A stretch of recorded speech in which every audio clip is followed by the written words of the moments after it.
नमस्कार, आप देख रहे हैं मातृभूमि में आपके साथ शोभना यादव। मातृभूमि की शुरुआत इस समय की बड़ी खबर से, देश की राजधानी दिल्ली से ये बड़ी खबर। उप मुख्यमंत्री मनीष सिसोदिया के घर इस समय प्रदर्शन चल रहा है। बीजेपी के कार्यकर्ता ये प्रदर्शन कर रहे हैं। ईडी के छापेमारी हो रही है पूरे देश में शराब घोटाले को लेकर और सिसोदिया के इस्तीफे की मांग को लेकर इस समय बीजेपी कार्यकर्ताओं का हल्ला बोल। उप मुख्यमंत्री मनीष सिसोदिया के घर के बाहर यह प्रदर्शन चल रहा है। शराब घोटाले में सिसोदिया के इस्तीफे की मांग इन कार्यकर्ताओं के द्वारा, बीजेपी के नेताओं के द्वारा लगातार की जा रही है। वार पलटवार का दौर भी लगातार जारी है। मनीष सिसोदिया कह रहे हैं कि अभी तक सीबीआई के छापे किए थे, उसमें कुछ नहीं मिला, अब ईडी के कर लें। अजातिका हमारे साथ जुड़ रही है उप मुख्यमंत्री मनीष सिसोदिया के घर के बाहर से। अजातिका, इस समय क्या तस्वीरें, क्या पोस्टर, क्या बैनर्स लेकर ये बीजेपी के कार्यकर्ता मनीष सिसोदिया के घर पहुंचे हुए हैं और मांग तो हमें पता ही है कि इस्तीफे की मांग चल रही है, दिखाइए जरा तस्वीरें। जी बिल्कुल शोभना, देखिए तस्वीरें हम आपको सीधे दिखा रहे हैं मनीष सिसोदिया के निवास से चंद मीटर दूर। भाजपा के कार्यकर्ताओं की एलओपी रामवीर सिंह बिधूड़ी मौजूद हैं, उनके साथ में तमाम विधायक भाजपा के और कार्यकर्ताओं की भारी भरकम भीड़ आप देखेंगे जो कि बैरिकेड को अब पार करते हुए हमें दिखाई दे रहे। बैरिकेड के ऊपर चढ़ गए हैं कार्यकर्ता और इसे तोड़ने की कोशिश की जा रही है। हालांकि पुलिस बल देखिए लगातार कोशिश कर रहा है कि किसी भी तरीके से इनको बैरिकेड ना तोड़ने दिया जाए। करीबन एक हफ्ते पहले हमने तस्वीरें देखी थी मुख्यमंत्री अरविंद केजरीवाल के आवास की भी। सर, डिटेन कर लिया गया, क्या कहेंगे, क्या कुछ आपकी मांगे? मनीष सिसोदिया और उसको बर्खास्त करो, बर्खास्त करो। देखिए विधायक भाजपा के बैठ गए हैं, पुलिस घसीट कर अब ले जाते हुए क्या कहेंगे? सतेंद्र जैन को गिरफ्तार करो, गिरफ्तार करो।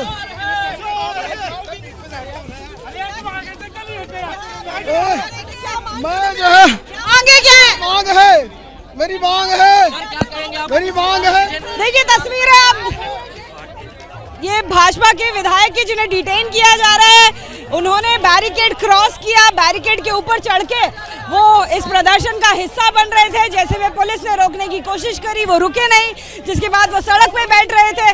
सड़क से उठाकर अब घसीटते हुए पुलिस की जो बस है उसमें ले जा रही है और डिटेन करते हुए आपको तस्वीरें नजर आएंगी।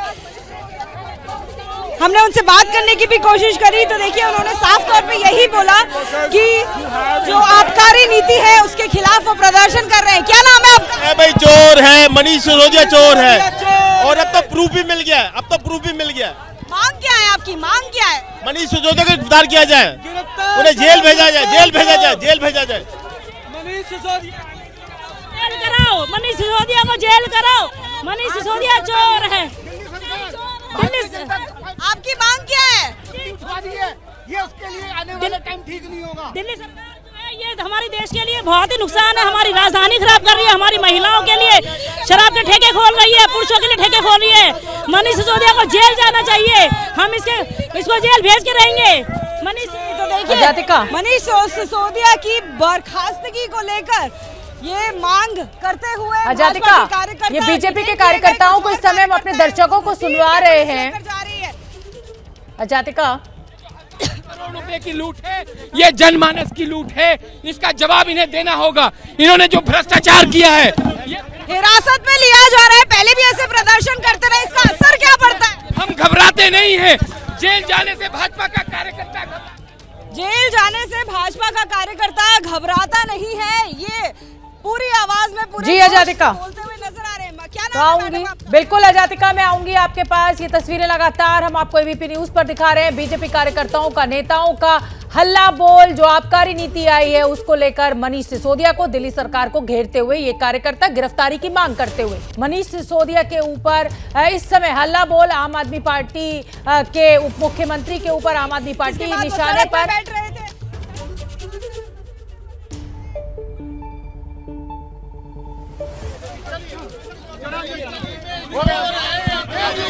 चोर है, गली गली में चोर है, केजरीवाल चोर है, गली केजरीवाल चोर है, गली गली में चोर है, मनीष सिसोदिया चोर है।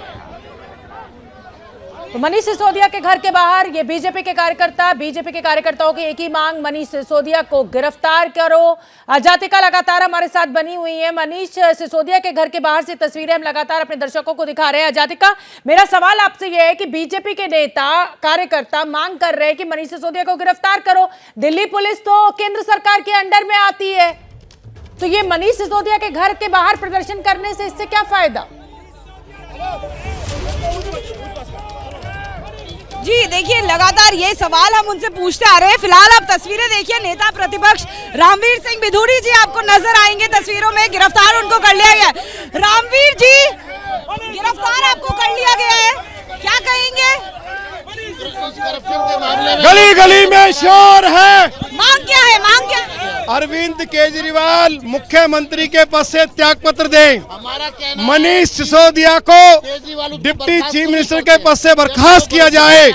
इसी मांग को लेकर सभी भाजपा के विधायक गिरफ्तारी दे रहे हैं। ये पुलिस की हिरासत में अब पुलिस की बात आगे बढ़ रही है। नेता प्रतिपक्ष एलओपी रामवीर सिंह बिधूड़ी, तमाम भाजपा के विधायक और कार्यकर्ता इस वक्त पुलिस की हिरासत में आपको नजर आएंगे। अगला बैरिकेड भी यहाँ पर करीबन 4 लेयर की सिक्योरिटी जो है वो उप मुख्यमंत्री के निवास से पहले की गई थी। चंद मीटर दूर हम लोग इस वक्त मौजूद हैं उप मुख्यमंत्री के निवास से। ऐसे में सुरक्षा व्यवस्था कड़ी है। तमाम जो कार्यकर्ता है उनका यही कहना है कि आबकारी नीति को लेकर भ्रष्टाचार के आरोपों में घिरे मनीष सिसोदिया पर कार्रवाई की जाए, उन्हें बर्खास्त किया जाए। सबसे बड़ी और मुख्य मांग इनकी यही है। पोस्टर आप देखेंगे, पोस्टर पर यही लिखा हुआ है, शराब के ठेकेदारों से 6% कमीशन खाने वाले केजरीवाल और सिसोदिया को बर्खास्त करो। तो अब देखिए तस्वीरें हमने आपको दिखाई मनीष सिसोदिया के आवास से कुछ मीटर दूर, जहां पर भाजपा का जातिका, इस समय क्या यहाँ पर जो कार्यकर्ता है उनको तितर बितर करने के लिए पुलिस के द्वारा सख्ती बरती जा रही है? क्योंकि हमने देखा कि जो बीजेपी के नेता हैं उनको लिटरली ठूसा जा रहा है बस के अंदर। जी बिल्कुल शोभना, हमने भी जो विजुअल्स आपको दिखाए हैं, अपने दर्शकों को दिखाए हैं, जो विधायक कोशिश कर रहे थे कि वो बैरिकेड के अंदर रहें, उनको भी हमने पुलिस द्वारा खींचकर घिसड़कर उन्हें पुलिस की वैन्स में ले जाते हुए देखा है। वो एक पीसफुल प्रोटेस्ट के उनका दावा था कि पीसफुल प्रोटेस्ट कर रहे हैं। हालांकि जब उन्होंने बैरिकेड पार करने की कोशिश करी, ऐसे में पुलिस द्वारा उन्हें रोकने की कोशिश की गई, जिसमें हमें काफी सारी तस्वीरें ऐसे नजर आई जहां विधायकों को घसीटा जा रहा था। तो क्या कहीं आरोपी होने से बंद कर दिया? बाद में क्या कहेंगे सर? आप लोग ऐसा प्रदर्शन कई बार कर चुके हैं, इसका असर क्या होता है? आया भी सीबीआई ने क्लियर किया, हमारा कोई लेना देना नहीं है कि लॉकर में कुछ नहीं मिला। ये खुद ही अपने को क्लीन चिट बोल रहे, लेकिन इसका मतलब ये तो ना दोषी मुक्त हो गए केजरीवाल। सर मनीष सिसोदिया तो लगातार यही दावा कर रहे हैं। बहुत बहुत धन्यवाद जातिका इस पूरी जानकारी के लिए, इन तस्वीरों के लिए। तो लगातार मनीष सिसोदिया जो कि दिल्ली के उप मुख्यमंत्री हैं, उनके घर के बाहर बीजेपी कार्यकर्ताओं का हल्ला बोल, मांग है कि मनीष सिसोदिया को पद से हटाइए, इस्तीफा दें अरविंद केजरीवाल। निवाले पर डाका। जी हाँ, ये खबर है मध्य प्रदेश की, जहां गरीब बच्चों के मुंह का निवाला छीन लिया गया। पोषण आहार योजना के तहत मिलने वाला राशन चला तो गरीब बच्चों और महिलाओं के लिए था, लेकिन रास्ते में ही भ्रष्टाचार की भेंट चढ़ गया। मध्य प्रदेश महिला बाल विकास विभाग में 110 करोड़ रुपए का पोषण आहार में घोटाला सामने आया है।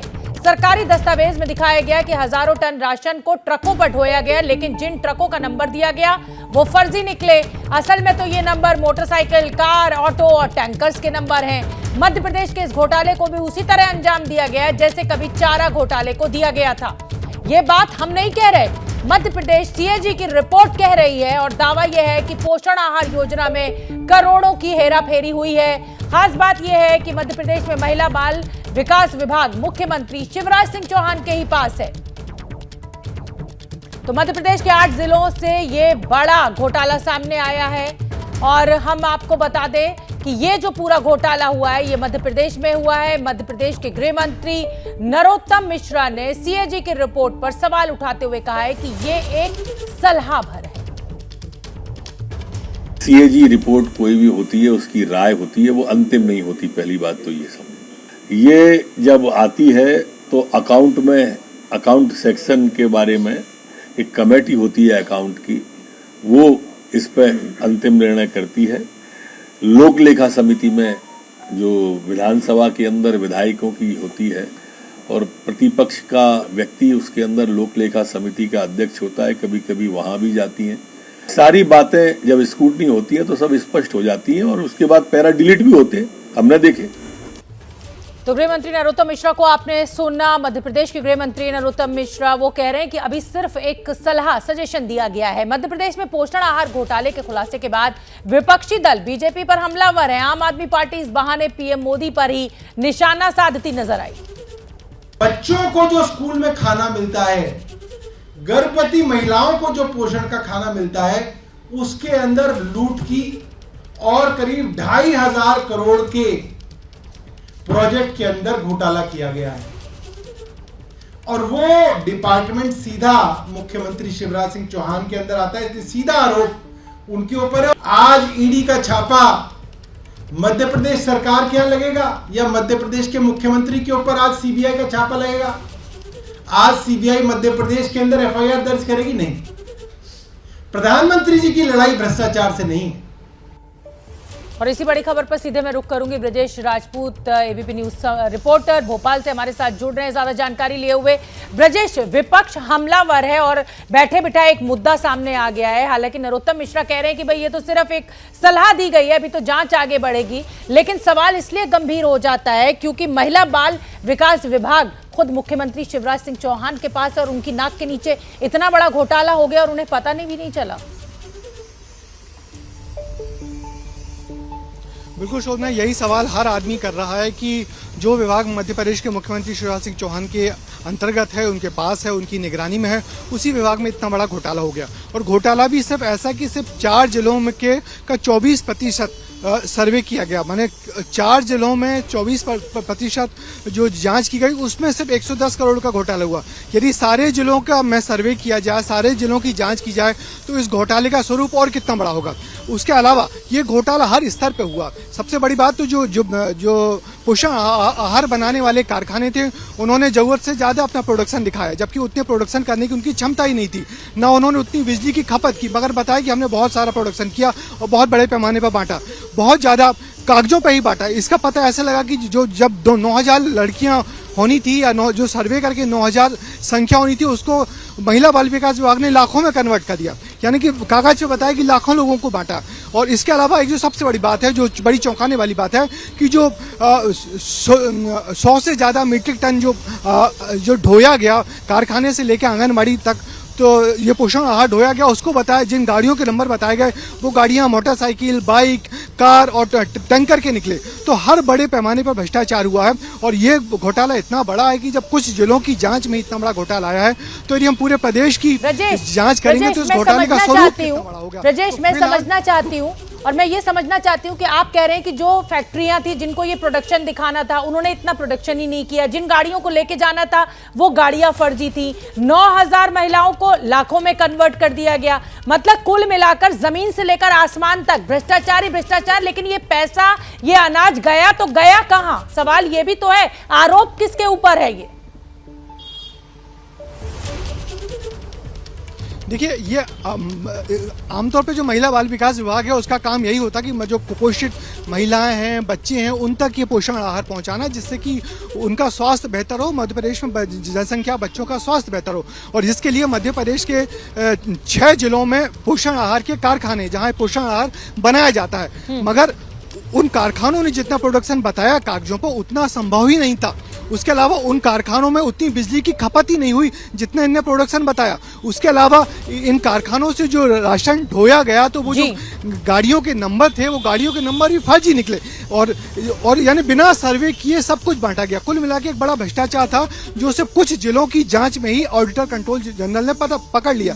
यदि बड़ी बात ये कि यदि पूरे जिलों की जांच की जाए तो कितना बड़ी बात आप कह रहे हैं कि अभी तो ये कुछ जिलों का सर्वे किया गया, तब इतना बड़ा घोटाला 110 करोड़ का का आंकड़ा पहुंच चुका है। अगर ये पूरे मध्य प्रदेश का हो गया तो पता नहीं कहीं ऐसा ना हो कि 1000 करोड़ हो जाए। बहुत बहुत धन्यवाद ब्रजेश आपका इस पूरी जानकारी के लिए। आगे बढ़ेंगे मातृभूमि में। 2024 के चुनाव की दौड़ शुरू हो चुकी है और इसी सिलसिले में बिहार के मुख्यमंत्री नीतीश कुमार 3 दिनों के लिए दिल्ली में डेरा डाले हुए हैं।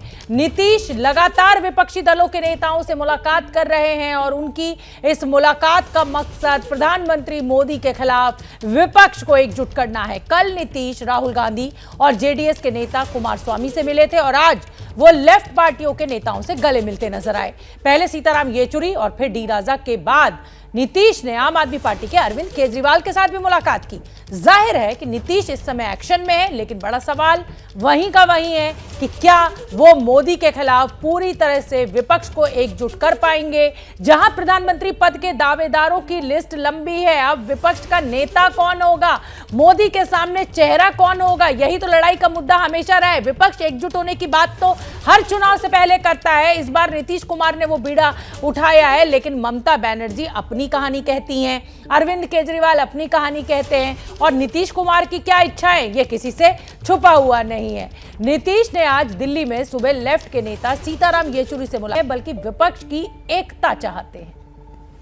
यंगर एज से एक संबंध है और आप जानते हैं इधर हम अलग हो गए थे, लेकिन उसके पहले यहाँ पर कितना बार नीचे से ऊपर हम आते रहते थे, आप लोग नहीं देखे हैं कभी। अब हम लोगों की पूरी कोशिश है, आपस में हम लोग सब अब यही बात कर रहे हैं कि हम सब लोग पूरे देश में सब जो है लेफ्ट पार्टी जो स्थानीय पार्टियां हैं डिफरेंट राज्यों में, कांग्रेस, सब अगर एक साथ मिल जाएंगे तो बहुत बड़ी बात होगी। और सीताराम येचुरी के बाद नीतीश कुमार ने डी राजा से भी मुलाकात की। नीतीश ने कहा कि लेफ्ट पार्टियों ने पहले भी उनकी मदद की और एक बार फिर हम सब साथ हैं। जब से हम एमपी बने हैं एकदम हमको सीपीआई के लोगों ने बहुत सपोर्ट किया था, इसलिए आप जान लीजिए हमारा पुराना संबंध है। बीच में जो हम लोग अलग हो गए, अब फिर जो हो गए है ना, अब सब बड़ी खुशी की बात है। और हम लोग बस एक ही चाहते हैं, पूरे देश में सब लोग, विपक्ष, लेफ्ट, कांग्रेस, सब एकजुट हो जाएंगे ना तो मिल करके इस देश को आगे बढ़ाएंगे। तो नीतीश कुमार का लगातार तमाम नेताओं से मिलने का सिलसिला जारी है और बड़ी खबर इस समय की यह है कि नीतीश कुमार गुरुग्राम में मौजूद हैं और ओम प्रकाश चौटाला के घर पहुंचे हैं। दोनों के बीच अभी बातचीत चल रही है। इसके बाद नीतीश कुमार मुलायम सिंह यादव से भी मिलने जाएंगे, यानी तूफानी दौरे पर है नीतीश कुमार। 3 दिवसीय दिल्ली का उनका दौरा, तमाम विपक्षी दलों के नेताओं से वो मुलाकात कर रहे हैं। मेदांता अस्पताल में मुलायम सिंह यादव से मिलने पहुंचेंगे। फिलहाल वो ओम प्रकाश चौटाला से मिलने उनके घर पहुंचे हुए हैं और मैं पीएम पद का इच्छुक नहीं हूं, ये लगातार बार नीतीश कुमार कह रहे हैं, लेकिन पूरा के पूरे विपक्ष को लामबंद करने की कोशिश मोदी के खिलाफ नीतीश कुमार इस समय करते हुए नजर आ रहे हैं और थोड़ी देर में मेदांता अस्पताल जाएंगे वो मुलायम सिंह यादव से मुलाकात करने के लिए। तो नीतीश कुमार की विपक्षी एकता की मुहिम पर उनके पुराने सहयोगी आरसीपी सिंह ने चुटकी लेते हुए कहा है कि यह पक्षी एकता है। आज नीतीश ने इस पर भी जवाबी हमला किया, सुनिए। वही बात हुई कि किसान लोग पस्त हैं और मुख्यमंत्री जी दिल्ली में मस्त हैं। किस बात के लिए? तो साहब विपक्षी एकता, आप जरा सुनिए, मुझे थोड़ा हंसी भी आती है। वो विपक्षी एकता है या थोड़ा लोगों को खराब लगेगा कि पक्षी एकता में लगे हुए हैं। पक्षियों को जानते हैं ना, पक्षी में एकता हो सकती है क्या? कई पक्षी जो होता है जमीन पर है, कई पक्षी हवा में है, कोई पेड़ पर रहता है, पक्षियों के तरह तरह के भोजन होते हैं, कोई जल में रहता है। वही हाल है अपने देश में। जितनी पार्टियां विपक्ष जिसको कहते हैं, पटना में ही आए तो थे, केसीआर आए, क्या हुआ जी? उठ बैठ होते रहा, वो कहें उठिए, वो कहें बैठिए, उतना ही नहीं। क्या है कि साहब कांग्रेस साथ में रहे कि लेफ्ट साथ में रहे, और गए हैं रात कहाँ मिले हैं? सबसे पहले कहाँ मिले हैं, किनकी पैरवी से मिले आप लोग ज्यादा जानते हैं। लेकिन ये भी जरा जान लीजिए वो किसके प्रोडक्ट हैं? 1974 आंदोलन के, जेपी आंदोलन के। और स्वर्गीय जेपी जयप्रकाश नारायण जी पर लाठी किसने चलाया था जी? किस सरकार ने चलवाया था? इमरजेंसी किसने लगाया था?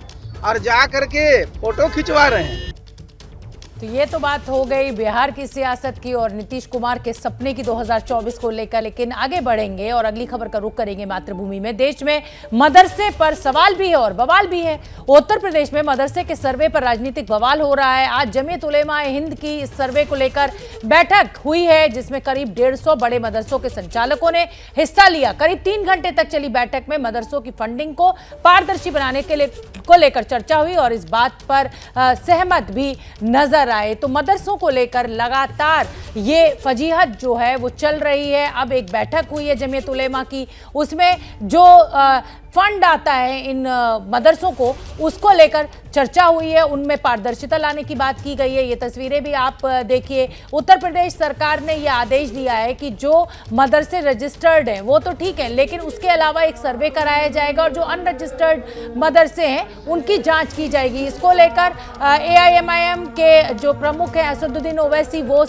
हमलावर भी हुए थे यूपी सरकार के ऊपर। उनका कहना था कि मुसलमानों को टारगेट किया जा रहा है। अब इसी मुद्दे को लेकर ये बड़ी बैठक हुई है। मदरसों की फंडिंग को लेकर ये अहम बैठक हुई आज।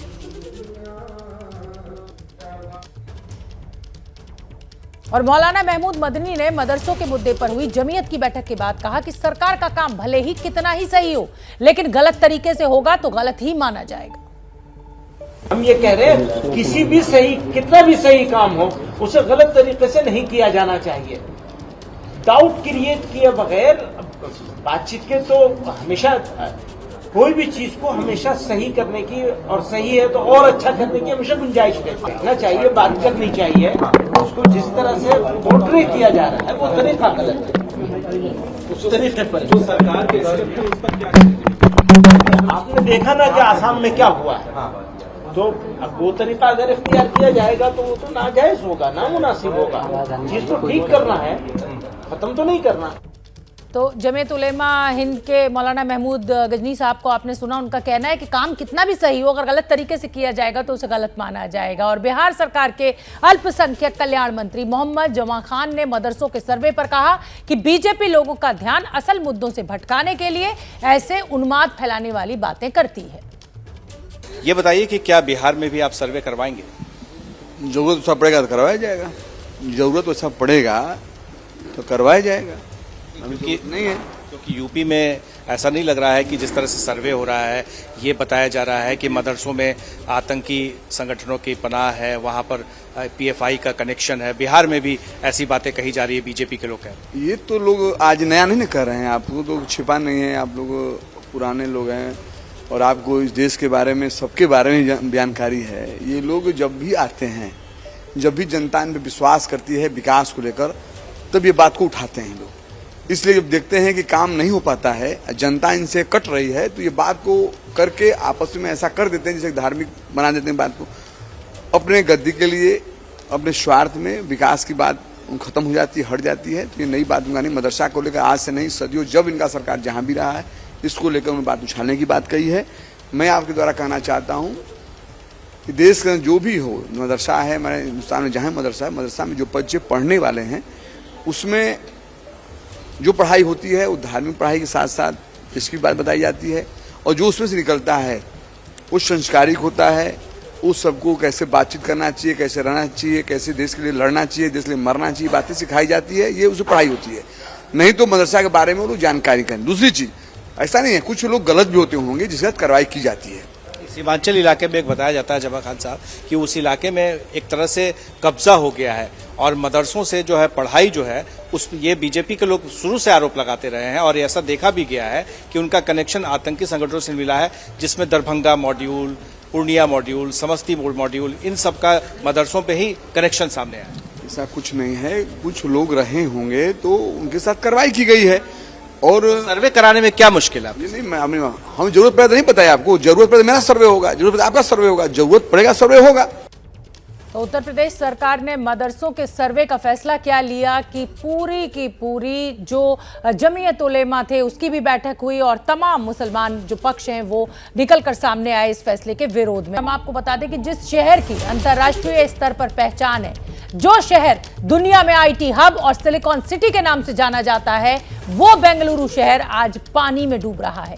3 दिन से बेंगलुरु पानी में डूबा हुआ है। लोगों की परेशानियां है कि बेहिसाब है, सड़कें समुंदर बनी हुई हैं, घरों और दफ्तरों के भीतर पानी घुस गया है। शहर की पानी भरी सड़कों पर ट्रैक्टर चलाना पड़ रहा है लोगों को।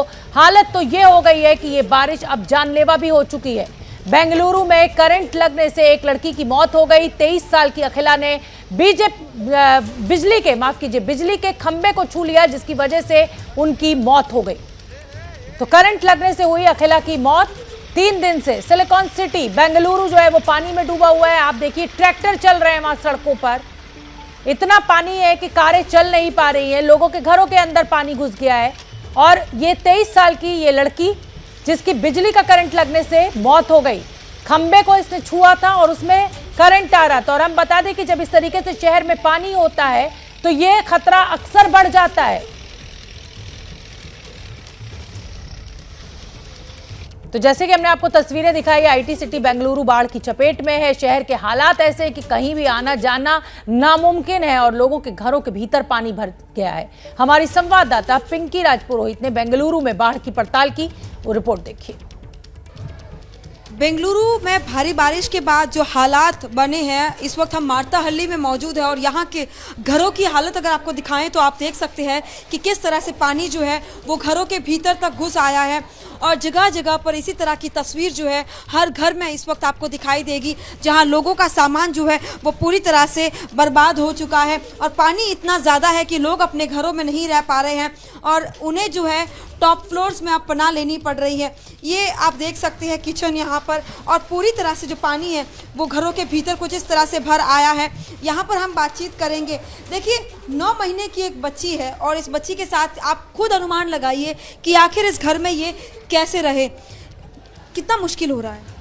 देखिए मैडम, हम हमेशा टैक्स भरते हैं और टैक्स भरने के बाद भी अगर हमको सुविधा नहीं मिलेगी तो फिर हम क्या करें। छोटी सी 9 महीने की बेटी है तो उसको अभी फीवर हो चुका है, इतना मुश्किल है कि हम बाहर जा भी नहीं सकते उसको लेके। तो टैक्स भरने का क्या फ़ायदा हुआ। अभी तो हम ऊपर उसको लेके ऐसे तैसे करके रह रहे हैं, बट खाना पीना और हर चीज़, हर सामान ख़राब हो गया, बेड ख़राब हो गया, अलमारी, हर चीज़ ख़राब हो गई है। तो ऐसे तो बहुत मुश्किल है ना, तो सुविधा कुछ मिल नहीं रहा है हम लोग को, तो हम क्या कर सकते हैं।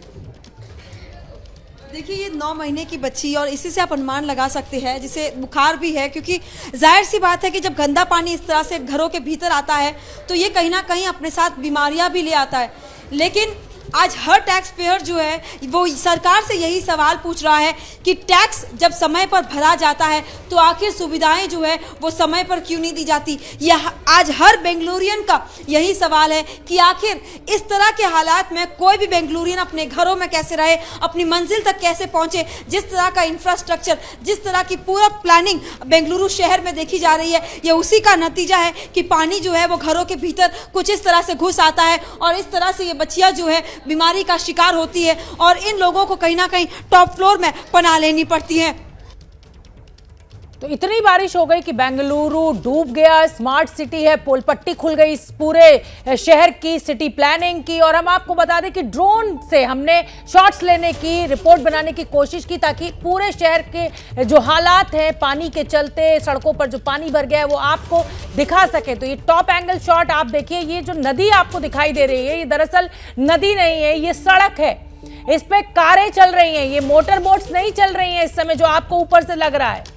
ये मेन रोड है बेंगलुरु शहर की जो इस समय जलमग्न है, जिस पर पानी भरा हुआ है। लोगों के घरों के अंदर पानी भर गया है। जो लोग ग्राउंड फ्लोर पर या पहले माले पर हैं, लोगों को ऊपर की मंजिल पर शरण लेनी पड़ रही है, खाने के लिए कुछ नहीं है। और बेंगलुरु जो कि पढ़े लिखों का शहर कहा जाता है, वहां पर जिससे भी एबीपी न्यूज बात कर रहा है वो यही कह रहा है कि हम अपना टैक्स जो है वो समय पर भरते हैं, तो फिर आखिर इस तरीके की टाउन प्लानिंग कैसे है, हमें सुविधाएं क्यों नहीं मिल रही है। अगर बारिश ज्यादा हुई तो ये ड्रेनेज सिस्टम कैसा है कि पानी नहीं निकल पाया और इस तरीके से लोगों को दिक्कतें हो रही हैं। बेंगलुरु जो है वो देश का अहम शहर है क्योंकि यहाँ कई आईटी कंपनियां हैं, पूरी दुनिया में बेंगलुरु का नाम है, लेकिन ये नाम अब बाढ़ की वजह से चर्चा में है। हमारी संवाददाता पिंकी राजपुरोहित ने इस शहर की बाढ़ की पड़ताल की है, एक और रिपोर्ट आप देखिए। बेंगलुरु का हर एक टैक्स पेयर आज खुद को चीटेड महसूस कर रहा है और इसका कारण ये है कि ये जो तस्वीरें आप मेरे पीछे देख रहे हैं आउटर रिंग रोड की, ये किस तरह से और भी ज़्यादा वर्स आज दिखाई दे रही है। यहाँ पर अगर बसों के लिए भी अगर इतना मुश्किल दिखाई दे रहा है तो इसी से आप अनुमान लगा सकते हैं कि किसी भी टू व्हीलर के लिए या कार चालक के लिए कितना मुश्किल हो सकता है। वो तस्वीर देखिए कि किस तरह से एक हाई एंड मॉडल की जो गाड़ी है वो वहाँ पानी में धंसी हुई इस वक्त आपको दिखाई देगी और वहीं की वहीं कब से पड़ी है, क्योंकि गाड़ी के लिए वहाँ से निकलना जो है वो काफ़ी ज़्यादा मुश्किल दिखाई दे रहा है। और विजुअल्स में आप देखेंगे कि जेसीबी हो या बड़े बड़े व्हीकल्स हो, उनके लिए भी कितनी कठिनाइयों के बाद ये सफ़र जो है ये तय करना हो रहा है। आपको बता दें कि आउटर रिंग रोड की ये तस्वीर है, इको स्पेस के बिल्कुल नज़दीक की ये तस्वीर। IT सिटी बेंगलुरु की ये पहचान है, तमाम जो IT कंपनियां हैं, लेकिन तस्वीरें जो है वो इस बात की गवाही देती है कि किस तरह से नेक्सस ने पूरी तरह से सिटी को जो है बर्बाद कर दिया है। फिर चाहे वो बिल्डर्स हो, ब्यूरोक्रेट्स और पॉलिटिशियंस के नेक्सस का ही ये नतीजा है आज बेंगलुरु शहर, जहां पर पानी इतना ज़्यादा भर आया है कि लोगों के लिए बहुत ही मुश्किल हो रहा है अपनी मंजिल तक पहुंचना। ये तस्वीरें हैं किसी नदी पर चलती नहीं बल्कि बेंगलुरु की सड़कों पर चलती ये बस है जो इस वक्त आप हमारी तस्वीरों में देख रहे हैं। यही कारण है कि लगातार कहीं ना कहीं जो टैक्स पेयर्स है वो खुद को ठगा महसूस कर रहे हैं कि टैक्स पेइंग के बावजूद इस तरह का इंफ्रास्ट्रक्चर जो है वो सरकार हमें दे रही है। कैमरा पर्सन प्रसन्ना कुमार के साथ पिंकी राज पुरोहित, ABP न्यूज़ बेंगलुरु। तो ये तो हमने आपको सड़क दिखाई जो इस समय नदी में तब्दील हो गई है। जस के तस जो लोग हैं वो वहाँ के वहीं फंसे हुए हैं, गाड़ियाँ नहीं चल पा रही हैं। अब आपको दिखा देते हैं कि अब वहाँ पर कारें तो चल नहीं पा रही हैं तो ट्रैक्टर चलाना पड़ रहा है। और ये IT कंपनियों में काम करने वाले कर्मचारी हैं, अधिकारी हैं जो इन ट्रैक्टरों का सहारा लेकर एक जगह से दूसरी जगह जा रहे हैं, अपने दफ्तर पहुँच रहे हैं। 250 करोड़ का लगभग नुकसान IT कंपनीज कह रही हैं कि इस बाढ़ बारिश के चलते हुए उनको हो रहा है।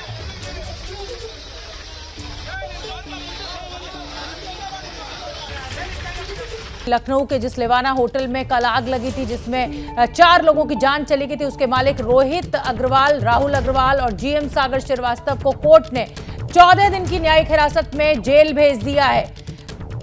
जो मालिक हैं इस होटल के उनको जेल भेज दिया गया है। 14 दिन की जेल की गई है क्योंकि जब इस होटल में आग लगी और उसके बाद निरीक्षण हुआ, जांच हुई तो पता चला कि फायर एग्जिट था ही नहीं, सिर्फ एक ही आने जाने का रास्ता था, नियमों का पालन नहीं किया गया था। और इन तीनों की जब गिरफ्तारी हुई उसके बाद आज कोर्ट ने इनको 14 दिन की जेल भेज दिया है। इसमें 4 लोगों की जान चली गई थी। GM जो सागर श्रीवास्तव है उनको भी 14 दिन की जेल भेज दिया गया है। तो लेवाना होटल के मालिक को 14 दिन की जेल हुई है।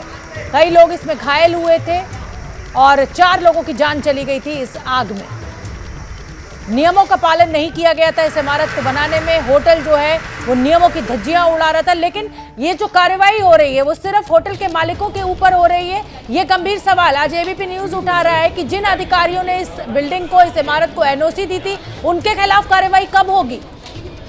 होटल के मालिकों को तो गिरफ्तार कर लिया गया, लेकिन जिन अधिकारियों के ऊपर, जिस प्रशासन के ऊपर ये जिम्मेदारी थी कि सभी नियमों का पालन हो, सभी कानूनों का पालन हो, उनके खिलाफ कार्रवाई उत्तर प्रदेश सरकार कब करेगी।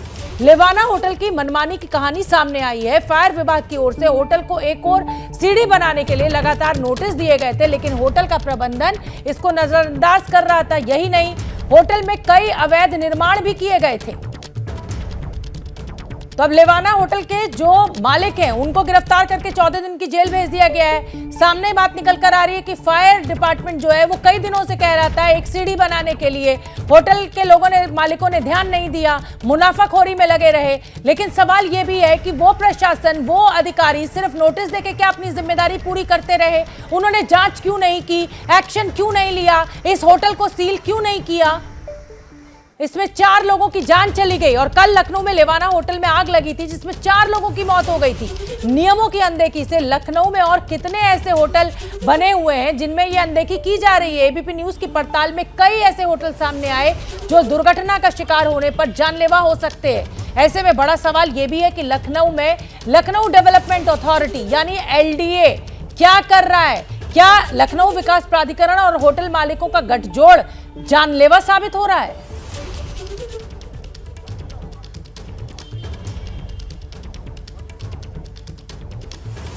और हम आपको बता दें कि लखनऊ में लेवाना होटल के आग कांड के बाद एबीपी न्यूज लगातार पड़ताल कर रहा है कि लखनऊ में ऐसे कितने होटल हैं जो असुरक्षित हैं या फिर जिसमें नियमों की अनदेखी की गई है। एबीपी न्यूज संवाददाता संजय त्रिपाठी ने लखनऊ के मशहूर मधुरिमा होटल की रियलिटी चेक की तो वहां भी नियमों की अनदेखी सामने आई। ये रिपोर्ट देखिए। रसूख और सुविधा शुल्क के आगे लखनऊ विकास प्राधिकरण किस तरह नतमस्तक है, इसकी एक और तस्वीर हम आपको दिखाएंगे। मैं इस वक्त विभूति खंड इलाके के मधुरिमा होटल पर खड़ा हूं, जहां की तस्वीरें आप देख सकते हैं। मैं भीतर लेके चलूंगा। 27 कमरों का ये होटल है। ये होटल के जो आने जाने के रास्ते हैं वो हम दिखाएंगे। और लेवाना अग्निकांड के बाद लगातार जिस तरह प्राधिकरण की कार्रवाई पर सवाल खड़े हो रहे हैं, उसमें ये देखना और समझना जरूरी है कि आखिरकार होटलों में आग से बचने के, लोगों को बचाने के क्या इंतजाम है। मधुरिमा होटल की ये लिफ्ट है और इसके बगल का जो ये एरिया है, ये होटल के अंदर जाने का रास्ता है। आप देख सकते हैं ये एक सकरी सी सीढ़ी जो भीतर की ओर जा रही है, यही वो रास्ता है जो होटल के अंदर जाने के लिए बना हुआ। आप तस्वीरें देखें, ये बेहद सकरा सा गलियारा है। कल लेवाना होटल में आपने तस्वीर देखी थी किस तरह से लोग फंस गए थे, 4 लोगों की मौत हो गई थी। और ये एक होटल की तस्वीर है। इसके भीतर 27 कमरे हैं। आने और जाने का एकमात्र यही रास्ता है, इसके अलावा कोई फायर एग्जिट अलग से यहाँ पर नहीं बनाया गया है। एक और बात मैं कहना चाहूँगा कि ये कॉमर्शियल कंस्ट्रक्शन है, इसका व्यावसायिक इस्तेमाल होता है। तो ऐसे में कोई भी जो व्यावसायिक गतिविधि संचालित करने के लिए कोई परिसर बनाया जाता है तो उसके लिए पार्किंग का इंतज़ाम किया जाता है। यहाँ 27 कमरे होने के बावजूद होटल में किसी भी तरह की पार्किंग आपको नहीं देखने को मिलेगी। जो भी एरिया है वो होटल के लिए इस्तेमाल हो रहा है। और बाकी आप जो गाड़ियाँ गेस्ट की खड़ी हैं, रोड पर ये गाड़ियाँ खड़ी हुई हैं। लखनऊ विकास प्राधिकरण को सख्त कार्रवाई करनी चाहिए, लेकिन वरद हस्त प्राप्त है, ऐसे में कोई एक्शन नहीं हो रहा है। और देख सकते हैं आप, ये जो पार्किंग बनाई है ये अवैध तरीके से सार्वजनिक स्थल का इस्तेमाल करके ये पार्किंग चलाई जा रही है। अवैध निर्माण भी मैं आपको दिखाता हूँ कि देख सकते हैं कि जो नियम होता है किसी भी कॉमर्शियल कॉम्प्लेक्स हो या रेजिडेंशियल कॉम्प्लेक्स हो, उसको बनाने के लिए चारों तरफ का सेटबैक छोड़ा जाता है। सेटबैक का मतलब कुछ जगह छोड़ी जाती है जिससे अगर कोई हादसा हो जाए तो कम से कम फायर की जो गाड़ियां हैं या जो फायरमैन हैं या फायर के जो पाइप हैं जिनसे आग बुझानी है, उनको इधर से उधर मूव कराने में कोई दिक्कत ना हो। लेकिन आप देख सकते हैं इसका जो फ्रंट सेटबैक है, सामने का जो रास्ता है, सामने की जो जगह है, उसको पूरी तरह ब्लॉक करके और यहाँ पर रेस्टोरेंट खोल दिया गया है। तो ये तस्वीरें हैं, ये अनियमितता है। और ये कोई ऐसी वैसी जगह नहीं है, कोना कतरा नहीं है, बल्कि ये लखनऊ का पॉश इलाका विभूति खंड है, जहाँ पर ये होटल का संचालन किया जा रहा है। और ऐसा तब है जब लेवाना होटल में आग लग चुकी है, 4 लोग अपनी जान गंवा चुके हैं, कई लोग अस्पताल में अभी भी फंसे हुए हैं। यहाँ एक और ख़ास बात है कि इस होटल के ठीक बगल में आप देख सकते हैं पेट्रोल पंप चल रहा है। कितना सेंसिटिव जगह है और वहाँ पर अगर इस तरह की लापरवाही बरती जा रही है तो आप अंदाज़ा लगा सकते हैं कि लखनऊ विकास प्राधिकरण और साथ ही साथ जो फायर डिपार्टमेंट है या अन्य जो दूसरे विभाग जिम्मेदार हैं, उनकी कारस्तानी आपको सामने नज़र आएगी। आप देख सकते हैं ये सामने का जो एरिया है इसको कवर करके और यहाँ पर रेस्टोरेंट का संचालन किया जा रहा है। नियमानुसार ये नहीं हो सकता है। मानचित्र जो LDA से पास कराया जाता है उसमें ये जगह फ्रंट सेटबैक के तौर पर छोड़नी पड़ती है, लेकिन यहाँ पर पूरा कंस्ट्रक्शन कर दिया गया है, पूरा इलाका कवर कर दिया गया। तो ये राजधानी के होटलों का हाल है। और ठीक बगल में इसके सेवी ग्रांड होटल है जहाँ पर अग्निकांड हो चुका है। अप्रैल 2022 में, यानी अभी से कुछ महीने पहले ही इस होटल में आग लगी थी। और एबीपी न्यूज भी लगातार यही सवाल पूछ रहा है कि मालिकों के खिलाफ तो कार्रवाई की गई, उन अधिकारियों के खिलाफ कब कार्रवाई होगी जो नजरअंदाज करते हैं इन कमियों को और गठजोड़ के चलते लोगों की जान जाती है। तो मातृभूमि में मेरे साथ इतना ही। क्या मजबूरी है मेरी, बताइए। मैं अभी आपको बताती हूँ कि मैंने ओए होए होए होए नमकीन के चटकारे लेते हुए टकटकी मार के डिबेट शो को पॉज रिपीट कर करके देख रहे हैं जोगिंदर जी। इनकी तरह आप भी देखें अपनी फेवरेट डिबेट्स को रिपीट कर और डाउनलोड कीजिए एबीपी लाइव ऐप अपने स्मार्ट टीवी पर।